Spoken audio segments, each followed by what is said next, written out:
Hi everyone, welcome back to my channel. So I just played a game of chess where I tried to do something innovative.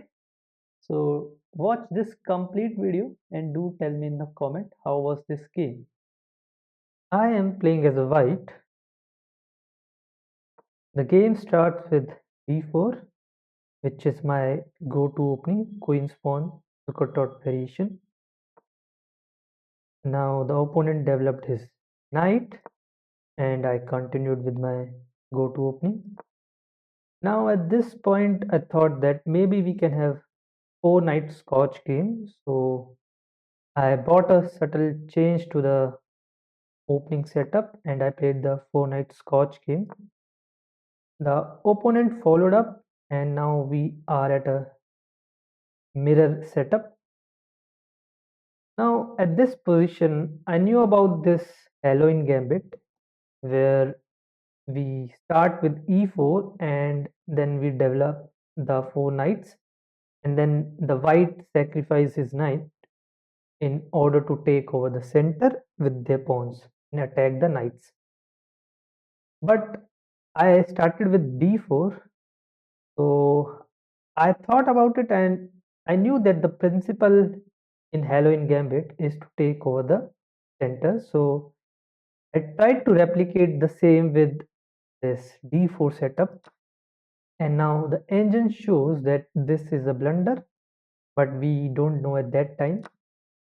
So I continued with my this new innovative plan of attacking the knights and taking the center. Now I kept attacking, and now I did not have any great plans here at this point. So the opponent plays his pawn. I had no idea how to now continue this attack. The only way is like go and attack this knight here, and then he goes back. Maybe I can castle, but I was like at a point that I thought, okay, maybe I have blundered and this was not a good idea. Anyway, I just kept attacking the knight. He was pushing it back, so this stopped the development of other pieces. That was the one good thing. Now he bought back the knight. He was just moving his knight and I was attacking them.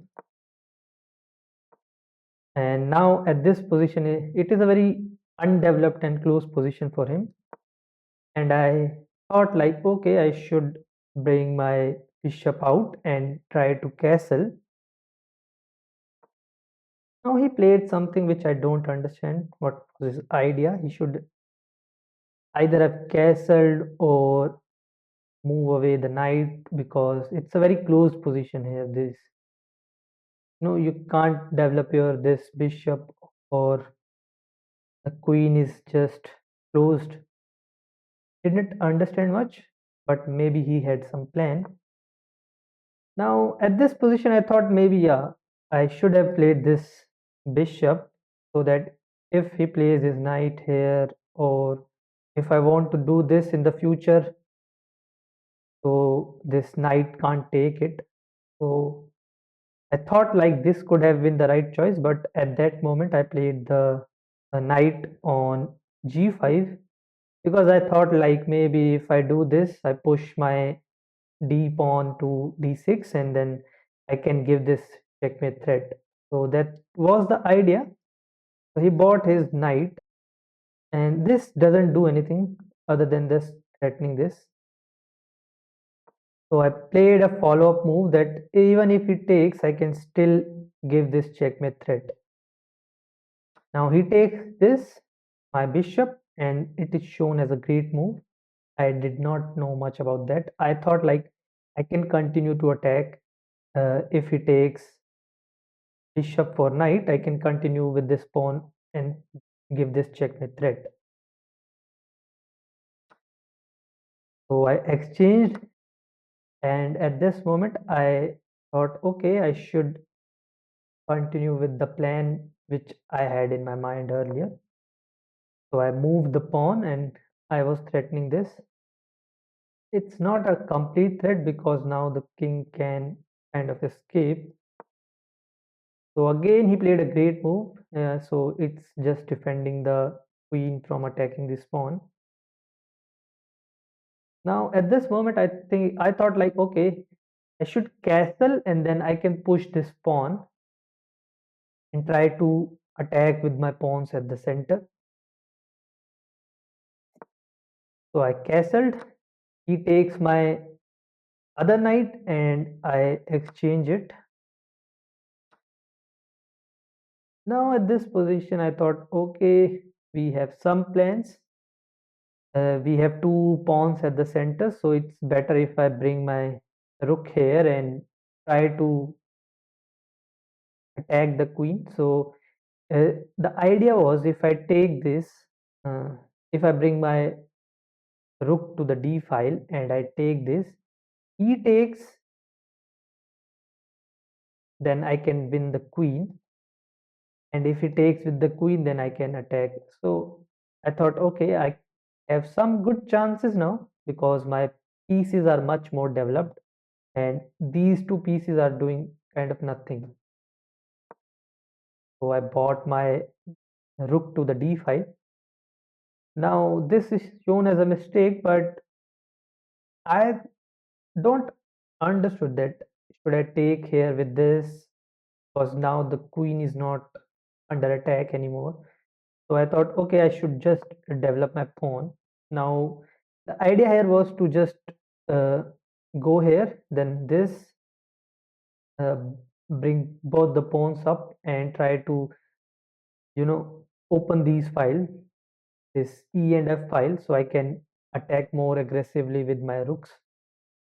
So maybe the opponent thought that he can push his pawn and make a queen while I'm just trying to do nothing here.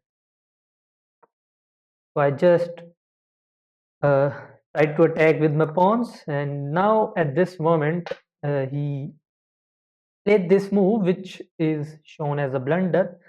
I didn't knew at that point, but I just calculated that if I take and he takes, and then I sacrifice this bishop and he takes, now this file is open, so I can bring my other rook and try to attack the king because the king is blocked because he can't go on this square. So that's what I did uh, uh, on exchange, and then I sacrificed this bishop, which is a brilliant move, which I got to know later when I reviewed the game. Now at this position, this file is open and the king cannot go here. So I thought, okay, I have some good chance, but the main thinking here for me was whether I should bring this knight, this rook on the e file or this rook on the e file. Now I thought, and then I moved this f file rook to the e file because this d file rook is doing some good thing because you see if he moves his bishop anytime in the future, I can give this check and then the opponent can't take because it is protected by the rook. So I thought, okay, I should bring the f rook to the e file, and now at this point, I think he did not understood that he is under serious trouble and he should sacrifice the queen. He tried to block it with the bishop. Now I can take this bishop because queen can't take because it is protected by this pawn. So I gave this check, and now my opponent just didn't know what to do. He made a big mistake, and I just literally did the checkmate. So, what do you guys think about this game? Was the innovation worth it, or it was just a bad game from my opponent that gave me the win? Thank you very much, guys, for watching this complete video, and I will see you in my next video.